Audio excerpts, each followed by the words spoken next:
This is a nice example of loping spirals to the right. That was a medium she's on right now.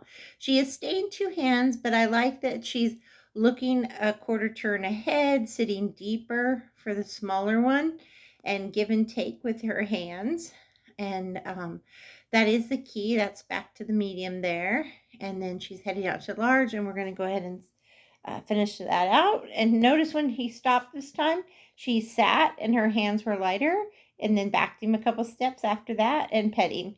So that was a much nicer whoa because she used her seat before her hands, and that makes a huge difference. So again, watching this in slow motion, the placement, just so you know, for your center cone or pole, the next cones will be 6 walking steps away. So that's 12 feet. And then the next cones will be 3 or 4 walking steps away.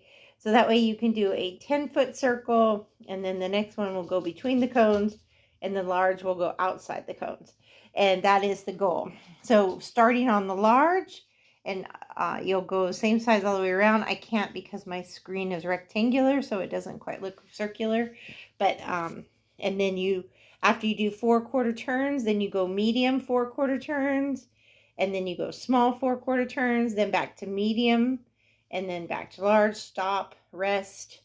Again, if they stop nice, if they whoa off your seat and your voice on a loose rein, you can just pet them. If they don't, you had to use your hands next, back them up, and then roll back and repeat the other way. And I start at a walk and then a post trot sit jog. And like I said, we're going to do this in slow motion.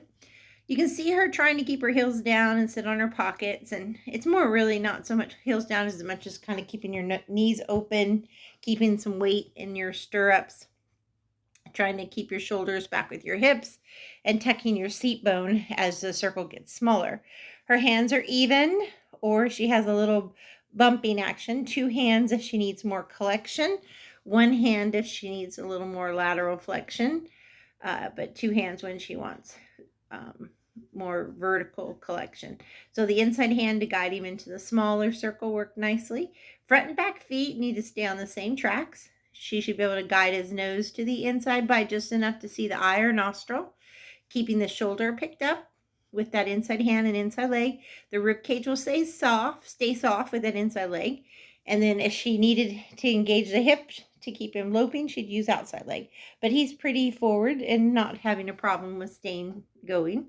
So now that's the medium. And like I said, as you're going into the bigger circle, you can sit up more. As you're going into the smaller circle, you sit deeper, and you'll start to look and turn your shoulders more. So as you can see, we'll go into this whoa and see how nice her reins are give and take. They're not pulling. And then she's just in a little light junior cow horse there. And then she sits on her pockets and gives him warning. And then he rates really good. You use your butt, they use their butt. And then she used her hands there and her legs and asked him to go ahead and back up a couple steps, and then released all cues and reached back and pet him on his butt. So that was really nice. Anyways, so there is a diagram for it, and I hope you guys give this one a try.